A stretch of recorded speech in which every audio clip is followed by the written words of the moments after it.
Olá amigos do Capital Projects Podcast, eu sou o André Schoma e estou aqui para mais uma conversa aberta sobre os desafios da gestão de projetos de capital. Hoje falando diretamente da Project Controls Expo, o maior evento de Project Controls do mundo que desembarca aqui no Brasil pela primeira vez. São mais de 70 palestrantes, está uma atmosfera fantástica, os grandes eventos de fato voltaram a acontecer e a gente já está aproveitando as palestras, as discussões, e eu vou trazer aqui convidados especiais para falar no Capital Projects Podcast, e tudo isso só foi possível graças ao suporte da Prospery Planisware, parceira de longa data aí do Capital Projects Podcast. A Prospery sempre busca soluções de tecnologia inovadoras para os seus clientes e apoia o uso das boas práticas de gestão de projetos. Então esse projeto aqui na Expo é um projeto em conjunto com a Prospery Planisware. Eu quero que você fique ligado na programação do Capital Projects Podcast, porque vão passar por aqui convidados muito interessantes, trazendo um pouco da sua experiência na gestão de projetos de capital. Vamos juntos?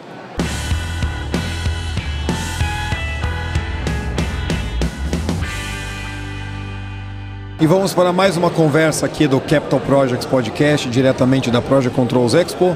Dessa vez um papo sobre contratos colaborativos. Eu tenho o prazer de receber aqui Múcio Vasconcelos e Vitor Velli, da Hydro. Muito obrigado pela presença de vocês aqui no Capital Projects Podcast. É uma honra para a gente também estar aqui, né, participar. Primeiro a gente estava como ouvinte e agora a gente está aqui participando. Para mim é um momento muito importante. A honra é minha. Minha segunda vez, né, João? Obrigado. Eu sou entusiasta do seu trabalho, cara. E mais uma vez aqui para compartilhar esse conhecimento com a rede aí, que eu acho que é uma obrigação nossa. Você tem isso com você e eu também trago isso muito forte para mim e também para minha equipe. Muito bacana. E a conversa que a gente teve lá atrás, né, no episódio 138, deu muita repercussão. Então eu já tinha falado para o Vitor, olha, de repente a gente consegue se encontrar na Expo, consegue continuar essa conversa e a gente está aqui. Deixa eu apresentar então os convidados. O Múcio Vasconcelos é gerente executivo do projeto Alunorte Fuel Switch e de projetos especiais na Hydro. Ele é graduado em engenharia mecânica, tem MBA pelo IBMEC, gerente de projetos desde o início da carreira, tem trabalhado nas indústrias de alumínio e alumina no Brasil e internacionalmente, e é um apaixonado pela gestão de projetos e por desenvolver pessoas. O Vitor Velli, para quem já conhece lá do episódio 138, é um executivo na área de gerenciamento com 23 anos de experiência e tem a carreira marcada pela paixão em controle de projetos. Desde atuações como construtor até níveis estratégicos do proprietário, atravessou todos os aspectos do ciclo de vida de projetos. Em primeiro lugar, eu estou perguntando aqui para os convidados dentro da Expo o que eles vêm buscar num evento tão rico como esse. Não, é a minha primeira vez, obviamente, aqui no Projeto Controls Expo. A gente tinha planejado até ir do Reino Unido, mas calhou de ter aqui. Mas é essa possibilidade de conversar com pessoas que fazem a mesma coisa, né? Às vezes a gente, na própria indústria, né, o gerenciamento de projetos é visto, né, um pouco de lado e a gente fica sem ter muito com quem dialogar, porque eu acho que a gente só evolui, só inova quando a gente questiona e é questionado. Então quando você vê aqui pontos de vista diferentes, formas diferentes de fazer, você começa a se perguntar por que não? E aí é que nascem as inovações, nascem as iniciativas que a gente leva em frente. Então, é um ciclo, né, que eu acho, principalmente dos últimos anos, que eu acho que para o time do Alunorte Fuel Switch, ele chegou aqui na Expo como o ponto central. A gente já vem divulgando nas redes sociais, a gente já vem trazendo o nosso trabalho justamente porque nós sentimos a necessidade no início de ter alguma referência. Então a gente vem buscar aqui, não só eu, porque a gente tem várias pessoas do projeto aqui, justamente isso, cara, como que você está fazendo, eu estou fazendo assim, como é que nós podemos crescer juntos, né? Então eu acho que é isso, essa feira ela tem esse aspecto, né, que é a primeira, e eu não tenho dúvida que isso aqui vai virar o ponto central de Project Controls no Brasil daqui por diante. Eu acho, e até ter um compromisso de vir aqui todas as vezes, ajudar a feira, trazer informações novas, trazer o que nós estamos fazendo e compartilhar com vocês e com todos que estão aqui presentes. Isso é fantástico, a gente busca novas referências e também fortalece outras que a gente já tem. conversando com profissionais que estão na mesma luta que a gente, né? Então, um evento que tem esse potencial de nos aproximar tanto de fornecedores, como de parceiros, como de clientes e outros profissionais que estão passando aí as mesmas dificuldades ou que têm as soluções que a gente está buscando. Muito bacana. Essa chamada é para você que procura uma solução completa para a gestão dos seus projetos. Com mais de 30 anos dedicados à implantação de soluções de Project and Portfolio Management nas maiores empresas do Brasil, a Prosperi é também reconhecida internacionalmente pela qualidade dos seus serviços e traz para o Brasil a Planisware. As transformações no cenário de gerenciamento de projetos no Brasil e no mundo e a evolução na maturidade das empresas brasileiras fizeram com que a Prosperi buscasse na França uma das mais completas soluções para a gestão de projetos do mercado. Com mais de 500 clientes e mais de 800 mil usuários, a Planisware é reconhecida pela sua liderança no mercado e possui, segundo o Gartner Peer Insights, a melhor avaliação de usuários entre todas as soluções de Strategic Portfolio Management. O Planisware Enterprise é a escolha segura para o gerenciamento dos seus projetos. Confie na Prosperi. Conheça a Planisware. Vocês estão liderando um projeto inovador, como a gente já falou lá atrás, que está agora numa etapa próxima do encerramento, com a principal característica de ter uma abordagem mais colaborativa, né? Passado o tempo de desenvolvimento, acho que desde a nossa conversa deve ter passado em torno de uns 5 meses, né, mais ou menos, como é que está, né, o desempenho da relação contratual, da aplicação daquilo que vocês trouxeram como conceito lá atrás, né, chegando nas etapas finais do projeto? Acho que eu posso começar aqui, né, dar essa puxada. É complexo porque é o seguinte, né? Quando eu fui escrever pela primeira vez sobre o que a gente estava fazendo no projeto, o projeto ainda tinha praticamente mais de 1 ano e meio da data para o encerramento. Então eu pensei, cara, como é que eu vou falar que um projeto não tem pleitos, que um projeto vai ter uma redução, um saving, ou que o projeto vai garantir o prazo, ou que não vão ter vários resultados se ainda está tão longe, né? Mas eu acho que um ponto fundamental foi que nós usamos isso até para motivar a nossa equipe. Eu falei, cara, vamos levar para o externo, vamos tornar isso público, um compromisso público, e isso vai nos fortalecer o nosso compromisso que nós temos dentro do projeto. Então acho que o primeiro ponto que a gente fez, e agora para mim está mais fácil, principalmente porque está chegando no final, e eu posso te garantir o seguinte, talvez a gente nunca tenha usado tanto a colaboração como nesse ponto que nós estamos agora. Nós, o IFS, como um time de projetos, e eu tenho certeza que várias pessoas do projeto vão assistir esse podcast daqui uns dias, e é um recado até que eu passo para eles, nós chegamos à maturidade completa como um time, certo? Utilizamos o IPD completo, na plenitude do que nós pensamos dentro do início, na fase mais importante do projeto, que é na partida dele. Exato, eu acho que foi no momento certo, né? Foi num crescendo, porque até na palestra lá a gente falou, você falou, também falei, que não é algo que de repente você decide e todo mundo compra. Isso eu não estou falando nem a relação entre, vamos dizer, owner e contratado, mas mesmo no nosso time, né, existia muita desconfiança, até como foi falado lá, esse gato escaldado, né, de passado. Então é uma construção, né, não é do dia para a noite, mas você tem que manter. Estava inclusive conversando agora há pouco, que é o ponto de ninguém pode roer a corda. Ou seja, no primeiro problema, se um, né, fraqueja, acabou. Porque o contrato colaborativo, mas para mim ele é uma palavra, é confiança. Eu confio que a pessoa vai me dar as informações e ela confia que eu vou dar as informações. Como é que a gente vai fazer controle de restrições, levantamento de restrições, se a pessoa não confia que pode falar que tem uma falha, porque pode ser usado por claim ou por uma notificação? Então, se a gente não tem essa confiança e não constrói, você tem a vontade, tem as ferramentas, tem os meios, mas não faz.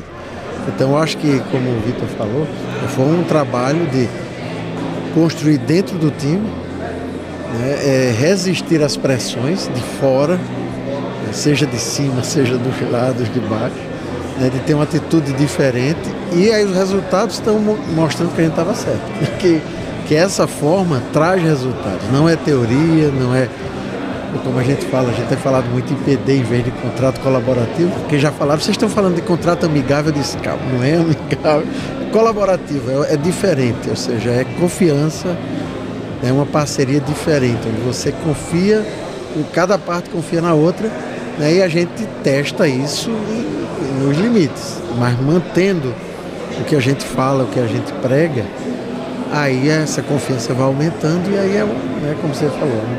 É um círculo virtuoso que, graças a Deus, aqui no projeto está chegando, né, no seu ápice nos momentos principais. Eu acho, complementando só o Bus, o grande ponto, André, é o contrato colaborativo, ele traz um enfoque muito grande para o como. Eu me lembro do vídeo seu que você faz uma sátira com o Rambo, que o Rambo entrega o projeto, mas ele devasta, né, a cidade. O contrato colaborativo, ele entrega o projeto e ele cria um ambiente que as pessoas querem permanecer, né? As pessoas querem ir lá trabalhar dentro daquele contrato.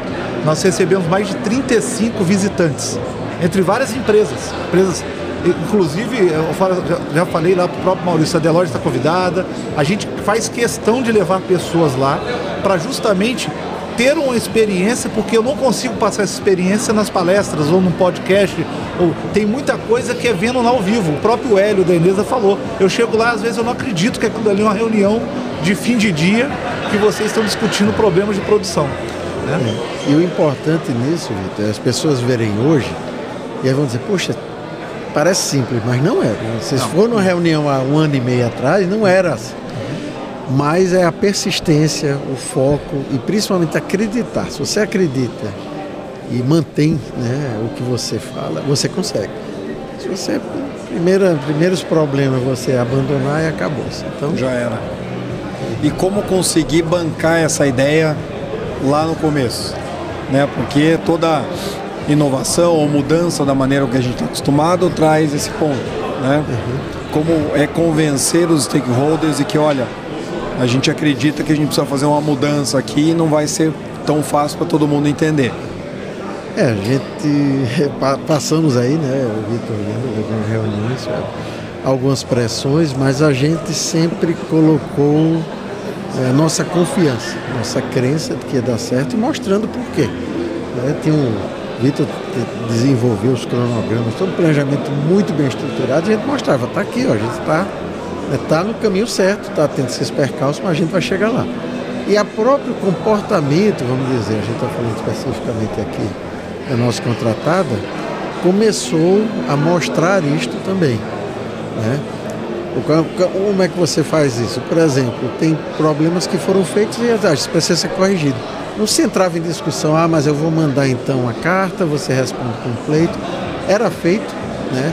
E o justo é justo. Se a empresa tem direito a algo, a gente, né, vai fazer e vice-versa. Se também a gente tem direito a algo, a empresa entende. Então, isso nunca foi um problema, um empecilho, né? E aí eu falo muito do Hélio, o Hélio sempre deu todo suporte a isso. Porque chegou e disse, não, peraí, vamos primeiro mandar fazer as contas e tudo, não.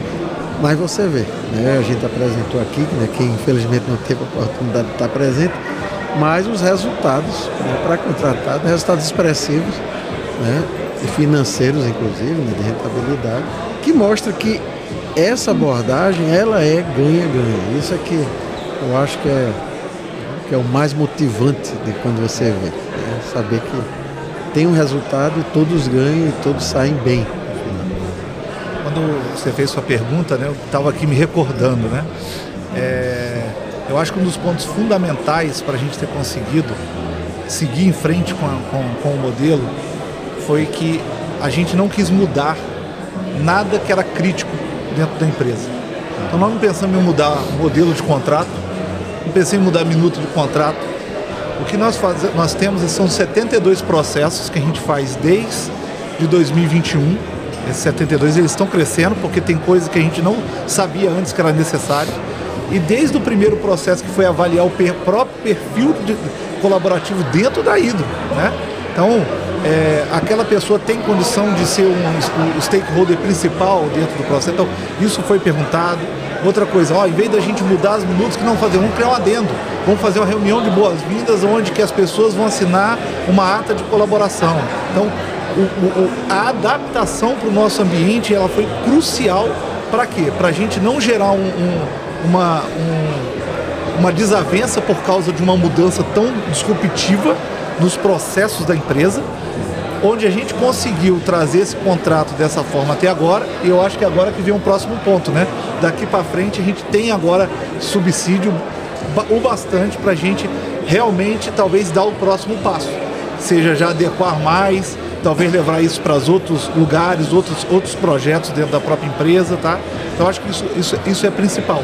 E hoje a gente dentro da empresa a gente já consegue ter uma permeabilidade maior dentro disso, porque nós temos um projeto que não é só resultados numéricos, mas também de clima, de várias outras coisas. A gente já leva isso para outros projetos daí, então nós não estamos esperando acabar para levar. Então tem outros projetos já impactados e as pessoas agora já estão vendo com outros olhos esse tipo de modelagem, tá?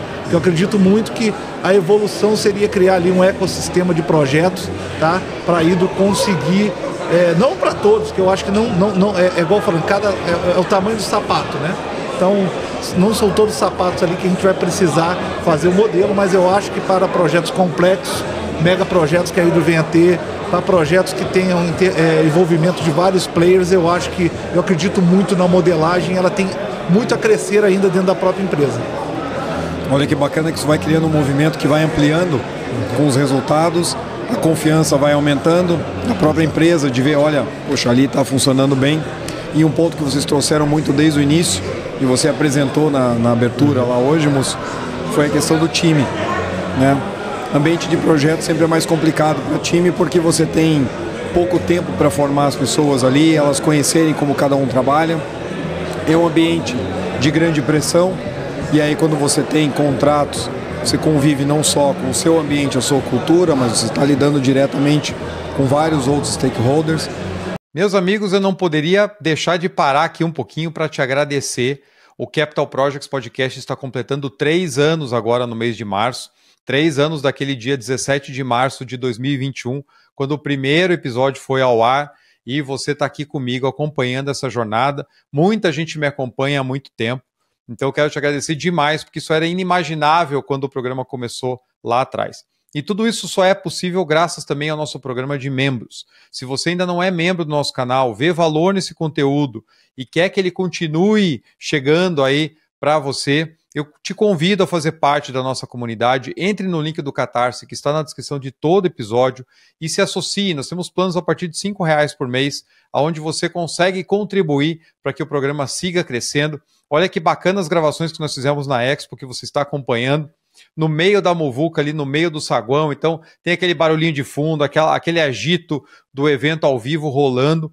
Tivemos o suporte da Prosper e Planisware para que a gente pudesse fazer isso lá no local, mas isso também só é possível graças à participação dos nossos membros. Então, considere se associar, isso é muito importante para a gente. Continue contribuindo, compartilhando o conteúdo, me marcando nas redes sociais, falando comigo quando me encontra nos eventos. Eu passei boa parte dos 2 dias ali, se eu não estava gravando, eu estava conversando com alguém, estava tirando foto, foi bom demais. Então não podia comemorar de forma melhor os 3 anos do nosso canal. Muito obrigado pela sua participação aqui, pela sua audiência, e considere se associar ao Capital Projects Podcast. Clique no link e se inscreva. Muito obrigado. Então, qual que foi a chave para vocês em conseguir trazer o time numa visão conjunta, principalmente quando você também envolve os executores? Pergunta fácil. Tá, não é uma pergunta fácil, mas é o que eu mostrei ali um pouco, né? A gente estava discutindo KPIs, né? Inicialmente, quais são os KPIs do projeto que a gente precisa e tal. Aí foi a partir dessa discussão, em vez de criar um KPI, vamos criar um propósito para esse time. Vamos ler aqui, como você falou, ser um time de referência, né? Para ir para projetos grandes e complexos. Porque um propósito é muito mais fácil do que você dizer simplesmente, a gente tem que entregar no prazo, no custo, na qualidade. Com esse propósito a gente saiu, então puxando, né, todos os outros fatores críticos de sucesso em cada disciplina, em cada área, obviamente do projeto. Outra coisa que tem, eu falei um pouco agora, é você acreditar né? E tentar passar essa crença para todos, né? E a motivação. Você viu, coincidentemente, nós não combinamos, mas das 4, tanto a Nath, o Vitor, eu, todos nós colocamos, somos apaixonados por essa área, né? E não foi combinado, não foi algo que a gente colocou assim, vamos colocar isso. Porque é fato, você tem que ter isso, né? Escolher as pessoas certas, né? Entender as pessoas que estão no time, entender que tem pessoas que estão mais avançadas, outras menos avançadas, e tentar trazer sempre com aquela motivação que eu falei. O que é que tem de bom nisso para aquela pessoa? O que é que ela ganha? Por que é que ela deve, né, embarcar nessa jornada? E o exemplo, né? Eu acho que o exemplo, quando as pessoas veem que você faz o que fala e está disposto a comprar, né, as dificuldades, enfrentar as dificuldades, né, sem abrir mão daquilo, porque é muito difícil se eu estivesse falando de qualquer aspecto desse e na primeira pressão, não vamos fazer diferente. Então aí você, né, perde completamente a confiança. E uma coisa que tem, inclusive são valores da Hydra, os 3 valores da Hydra são simples, é coragem, cuidado e colaboração. Então, dentro dos valores já está a coragem de enfrentar, coragem de mudar, né? O cuidado em fazer com que as pessoas, né, entendam, estejam, né, venham junto, né? E a colaboração para alcançar isso. Porque é muito fácil você simplesmente trocar alguém, né? O mais difícil é você trazer aquela pessoa, né, aquele ponto. Existem casos, a gente falou, né, que algumas pessoas tiveram que ser trocadas porque não estavam claramente adaptando-se, né? Mas foi muito pouco, né? O que eu falei também é que era um time que tinha, sei lá, 30%, 40% vamos dizer, de unidade, né, em relação ao que a gente estava propondo, e hoje eu acho que é 100%. Foi crescendo. É do dia para a noite? Não. É 2 semanas? Não. São meses, mas é aquela, né, malhando lá, batendo, né? Água mole em pedra dura, tanto bate até que cura, e é assim. Mantenha o discurso, mantenha a paixão, não transige em relação ao que você está falando, né? E motive, traga para que as pessoas entendam o que é importante para elas aquilo ali que você está querendo mudar e trazer. Eu acho que isso aí ajuda muito, né? Então, complementar um pouco o que o Gus falou, né? É interessante porque eu acho que um dos grandes temas que a gente está ouvindo aqui na feira é sobre a parte das pessoas, né? E por muito tempo a área de gerenciamento de projetos, se você pegar lá, vamos pegar o PMBOK, recursos está tudo junto. Se você lá é uma área de conhecimento que está tudo junto, apesar que agora já está como parte-chave, né? Eles já estão começando a se adaptar e entendendo que as pessoas precisam ser o ponto focal dentro de um projeto, né? Eu até falo para os Gus, a gente precisa preparar pessoas para fazer projetos. Até uma própria filosofia do sistema Toyota, do Lean, e a gente trouxe isso muito, né? Então a gente apostou muito na preparação das pessoas, na formação das pessoas, e quando a gente coloca lá que a gente quer ser equipe referência de grandes projetos, né? E as pessoas acreditam, por quê? Por causa disso, porque nós estamos cuidando dessa parte, tá? E é fato que a gente tem realmente tem um plano para isso, não é aleatório, né? Então a gente tem um plano. Exemplo, eu tenho um carinho muito grande pela parte da supervisão de campo. São mesas redondas falando sobre o futuro da supervisão de campo. A gente conversa muito, já temos projetos futuros para isso, né? Para melhorar a parte da supervisão de campo, trazer para a supervisão de campo realmente um propósito, um papel diferente, né? Porque está mudando, né? Então, eu acho que é um conjunto. Quando você fala, pratica, mostra, está todo dia ali trazendo aquilo, eu acho que é muito mais simples você chegar lá e tornar que aquilo realmente não é simplesmente uma promessa, mas um modelo que você pratica todos os dias, tá? E a gente colocou essas pessoas, então hoje eu não tenho dúvida lá a gente fala 70, né, 100 pessoas envolvidas mais na parte de gestão, mas lá nós temos um programa com encarregados, a gente tem várias outras coisas de reconhecimento de equipe mais Lean Construction, então nós temos várias coisas que fomentam isso dentro do projeto em todas as camadas, cara. Então eu acho que esse é um diferencial para a gente também estar conquistando isso, com essa modelagem colaborativa. É olhar para as pessoas. E esse ponto que você falou, né? A gente não simplesmente, né, ficar satisfeito com o que ocorreu, o que conseguiu. A gente discutia muito a questão do progresso, né? A aderência a planejamento, a gente conseguiu chegar a 90%. Interessante é que era 90% quando o plano da semana era 0,5% de avanço, quando era 3% de avanço, ou seja, não era porque tem muita coisa para fazer, obviamente você não consegue. Não, mesmo quando você tinha pouca coisa, você... Então foi que a gente começou a discutir, está aqui, onde é que é? Controle de restrições. É ver as restrições, a gente está partindo com muita restrição ainda. Aí o Vitor, junto com o pessoal, trabalhou, né, fortemente, a gente já começou a discutir papéis de fiscalização, né, os 3 primeiros meses, que a gente já viu vários exemplos que, por melhor que um projeto seja mais bem planejado, os 3, 4 primeiros meses você patina. E aí a gente pegou várias... E por quê, né? Será que a gente não tem como não patinar nesses 4 primeiros meses? É um projeto nosso próximo. Então são coisas assim, se você parar, agora estou satisfeito, não, você tem que estar se perguntando e buscando novas motivações para ir atrás. Né? E essa interação muito boa, exemplo, a gente trouxe esse problema para o Hélio Deneza. Ele falou, cara, por que a gente já não avalia a restrição dos primeiros 120 dias na proposta, na concorrência? É aquele negócio, é o círculo virtuoso. Agora já não é mais uma coisa, agora todo mundo quer ali participar, quer mostrar, quer trazer uma inovação, quer trazer uma solução. Cara, isso aí, cara, não tem preço dentro do projeto. Com certeza. E olha como é importante, como vocês falaram, né? Trabalhar nos diversos níveis, porque não adianta eu ter um discurso lá em cima, mas eu continuo fazendo as coisas da mesma forma. E a equipe, né, o Rambo vai passando e vai deixando a cidade destruída. E um outro ponto que vocês trouxeram, olha que legal, tanto na relação, primeiro no contrato, como a questão da equipe, que é a autenticidade. Né? Assim, nas primeiras dificuldades, a gente volta ao modo de sempre, eu nunca vou conseguir mudar aquele hábito, né? Então, assim, a primeira diferença de escopo ou de produtividade ali com a contratada, eu já vi com o approach, ganha-perde. E se no primeira dificuldade com alguém do time também eu for do mesmo jeito, assim, gente, isso não vai funcionar, a gente não vai conseguir mudar. Então, olha que bacana enxergar como isso realmente faz parte da cultura do projeto e aí você consegue trabalhar as melhorias em todos os níveis. Muito legal. E dentro desse desafio que vocês têm hoje, esse projeto partindo para uma etapa agora bem decisiva de entrega, mas outros projetos na carteira.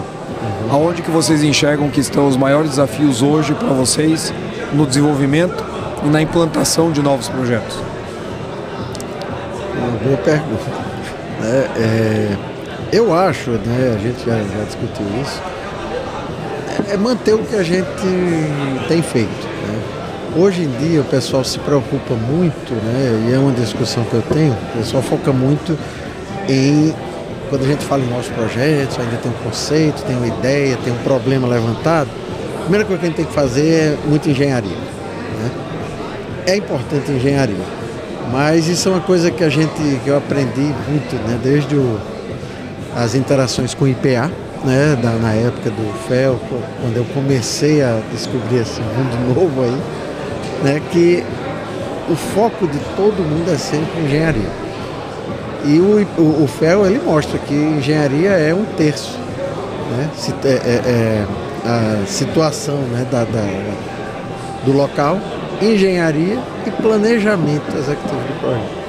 Onde todo mundo erra, planejamento executivo, isso deixa depois. Depois que a gente tiver a engenharia bem feita, a gente pensa em planejar e tudo. Então, para mim, quando eu vejo um projeto desse, a primeira coisa do projeto é tentar entender, e aí eu volto a falar o que eu falei, que é, para mim, a WBS, para mim, é a melhor coisa. Se eu consigo, num projeto, com um título e uma descrição sucinta, já pensar na WBS, eu começo a ver, peraí, como é que eu vou montar uma equipe para isso? Como é que eu contrato engenharia para desenvolver isso? Como é que eu penso em comprar isso? Será que você contrata? Então, mesmo a AWS, no estágio muito inicial, ela já começa a gerar perguntas que vão lhe ajudar a planejar o projeto. A engenharia necessária Mas se eu faço apenas engenharia e depois eu me preocupo como eu vou entregar, como eu vou fazer, né? Aí sua estimativa vai ser mais ou menos, seu planejamento vai ser mais ou menos. Você passa uma expectativa de entrega não baseada em muita realidade. Então eu acho que principalmente gerentes de projeto, eles têm que assumir a responsabilidade de pensar o projeto. Pensar o projeto, né? Quem eu vou contratar, né? Como é que eu vou, que equipe eu vou precisar, como é que vai ser a estrutura, como é que eu vou atacar esse projeto, que tipo de contratações eu vou fazer, porque mesmo no estágio muito inicial, você já tem que ter essas perguntas e já o caminho para ela. Eu acho que hoje em dia a gente foca muito em fazer engenharia para depois pensar no projeto, e eu às vezes até transfere esse pensamento de projeto para contratos. Não, eu vou contratar alguém que vai fazer o projeto, né, para mim. Isso eu estou pensando da vista do owner e como gerente de projeto, tá? É uma perspectiva nesse aspecto. Mas eu acho que hoje as pessoas têm que pensar mais no gerente de projeto. Pense mais no projeto como um todo.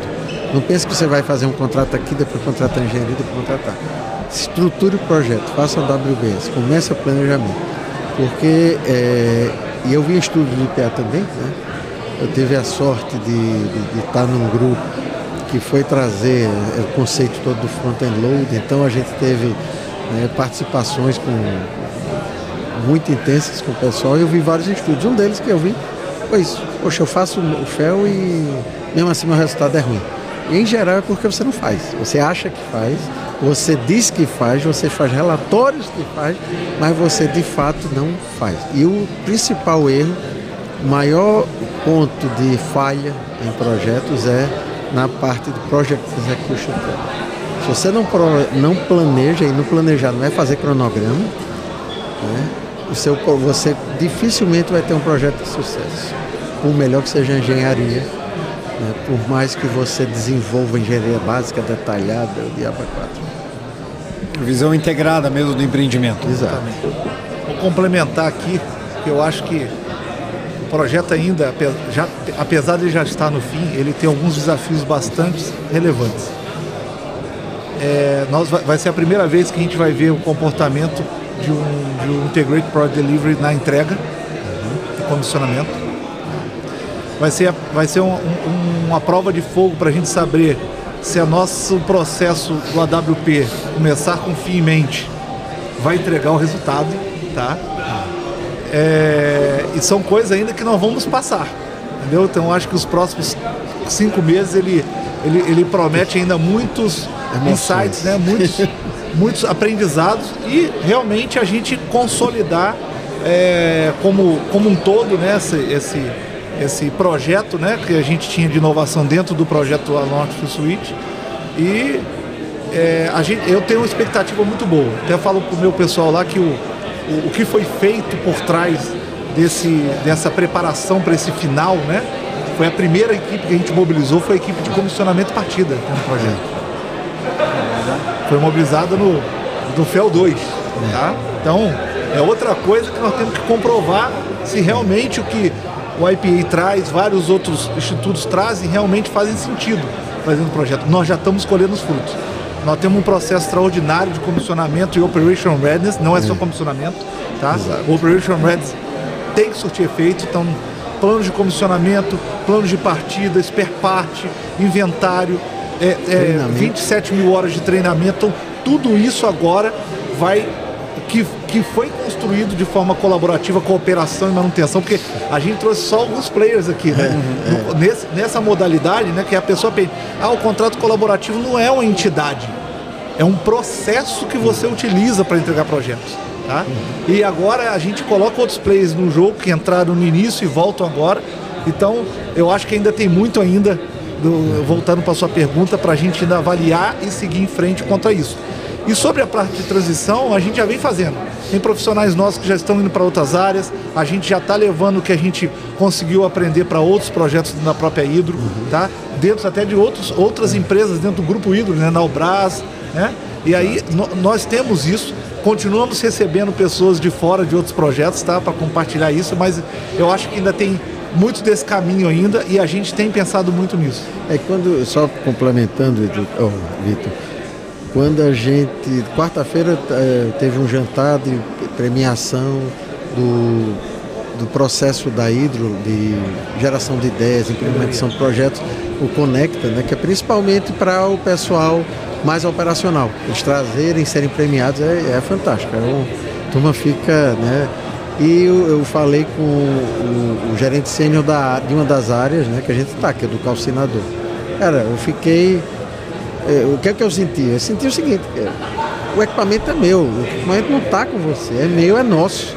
Eu estou aqui, a gente vai fazer essa partida, a gente vai, né, botar esse bicho para rodar. Eu vou ficar aqui de virar a noite aqui se for preciso, né? Mas assim, a empolgação e o compromisso dele, né? Então quando você fala também de colaborativo, a gente fala muito disso, mas é colaborativo em relação inclusive aos clientes. Quando a gente entrega, se é projeto deles e minha operação, você já está fadado ao insucesso, né? Então tem que ser em todos os níveis também. Envolva desde o começo, trabalhe, de novo, confiança, ser sincero, estamos com um problema aqui, isso aqui não vai dar para fazer, isso aqui vai dar para fazer, isso está no escopo. Então isso vai criando essa né? E só para fechar, a gente também tem a sorte de estar aqui na Hydro, que é uma empresa também que preza muito pela inovação, né? Nos últimos anos, principalmente, tem se buscado muito. A gente pensa em inovação, tecnologia, digital twins, equipamentos, inteligência artificial, mas inovação pode e deve ser também na forma de gestão, na forma de abordagem de projetos. E às vezes a inovação é simplesmente trazer de volta conceitos que a gente perdeu ao longo do tempo. Com certeza. Olha que papo bacana. Eu sempre peço, antes da gente encerrar, para que o convidado ou os convidados deixem dicas para outros profissionais que nos acompanham aqui no programa e que querem alçar novos voos na carreira, né, se desenvolver. E dentro de uma experiência que vocês trouxeram, projeto desafiador, foco no time, na colaboração, que recomendações vocês deixam para outros profissionais que querem um dia trabalhar com grandes projetos de capital? Acho que eu falei algumas aqui, né? Primeiro é confiar em si mesmo, entender que você, principalmente se você estiver no papel de gerente de projeto, você tem uma responsabilidade, né, de pensar o projeto, tomar as rédeas do projeto e ser o seu projeto, né? Porque o que eu vejo muito hoje é o que às vezes eu até fazia piada.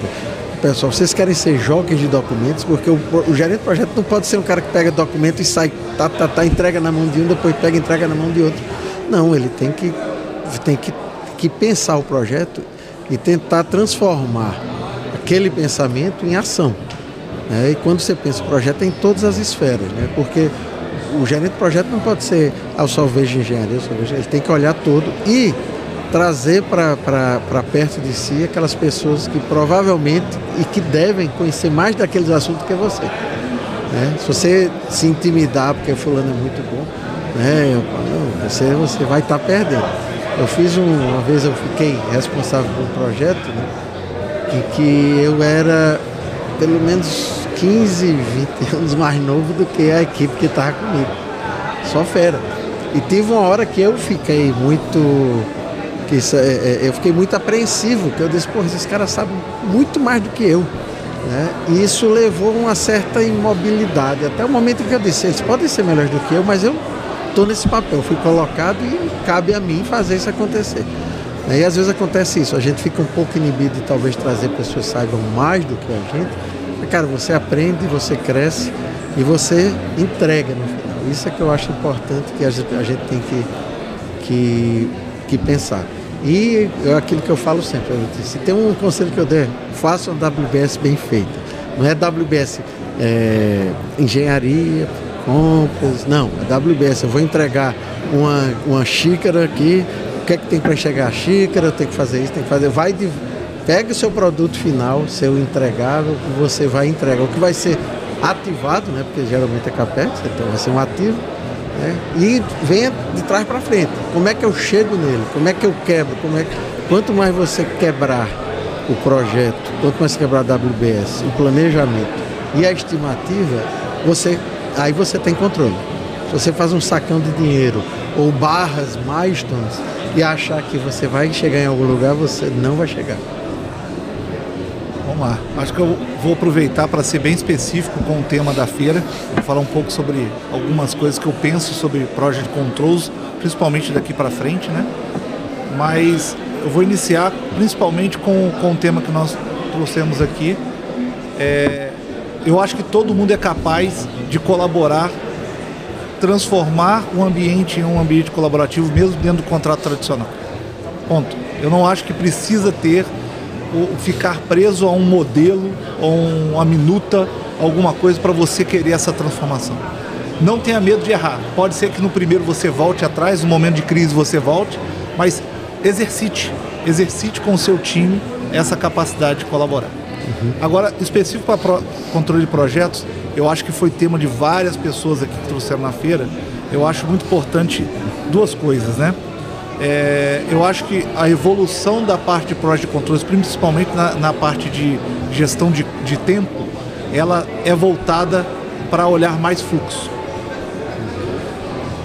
Os melhores resultados nossos, exemplo de uma coisa que eu publico muito, que o pessoal gosta de olhar o que a gente faz, que é os planejamentos puxados, nós temos dado cada vez mais foco no fluxo do que simplesmente no prazo, tá?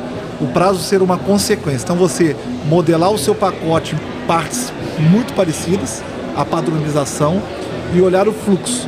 O handoff, gosto muito do FinOC, sou fã do FinOC, então ele traz muito isso e eu acho que isso é o caminho para um novo pensamento na parte de gestão de tempo em projetos. Tá? Eu acho que o outro ponto que eu trago também aqui como dica, pessoas, eu acho que a gente precisa talvez criar iniciativas muito próprias para a gente olhar os encarregados. Tá? Essa imersão que nós tivemos nos últimos anos, ela sempre bate lá no encarregado e ele realmente produz. Eu acho que tanto construtoras quanto proprietários, quanto empresas de gerenciamento, nós precisamos criar programas que elevem o nível dos encarregados dos nossos projetos, porque eles realmente trazem a concepção. Você traz um projeto lá do FEL 2, conceitual, básico, e vai indo detalhado, aí chega lá, como é que eu implanto? Aí chega justamente no encarregado. Então, pensar ferramentas, pensar tecnologia, pensar processos que você melhore isso para os seus encarregados, foi talvez um ponto diferencial para a gente hoje, tá?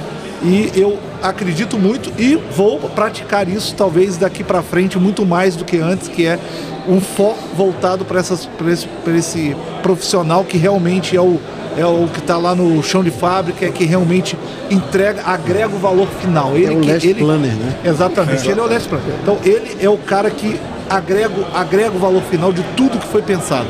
Ele é que a concepção final é dele e ele precisa ser cuidado, né? Então eu acho que o futuro da construção está em cuidar desse encarregado de alguma forma que facilite o trabalho dele e que eleve o nível dele e puxe para ele vir junto com a evolução de outros profissionais que nós tivemos. Olha que legal, porque às vezes a gente parte de várias ideias e conceitos e ferramentas e tudo e esquece que lá na ponta, se eu não capacitar ou preparar aquela pessoa, ela não vai usufruir disso tudo. A gente descola os níveis e não tem o benefício. E é ela quem faz. É quem faz. Gente, mais uma vez, muito obrigado pela participação de vocês aqui no Capital Projects Podcast. Múcio, Vitor, foi um prazer bater esse papo com vocês aqui na Expo. Tá, obrigado também. Desculpa aí a gente falar tanto, mas é porque é um assunto que a gente fica empolgado aqui. Então, beleza, obrigado. Ok, obrigado aí, até mais. Olha só, pessoal, que papo bacana aqui, falando sobre colaboração em contratos, formação de time, planejamento, FEL. Espero que você tenha gostado tanto quanto eu e daqui a pouco espero vocês aqui para mais uma entrevista dentro da Expo com o apoio da Planisware Prosperi, comemorando aí os 3 anos do Capital Projects Podcast. Minha voz está indo embora, mas dos nossos convidados ainda bem que não, então a gente segue por aqui. Te vejo no próximo episódio.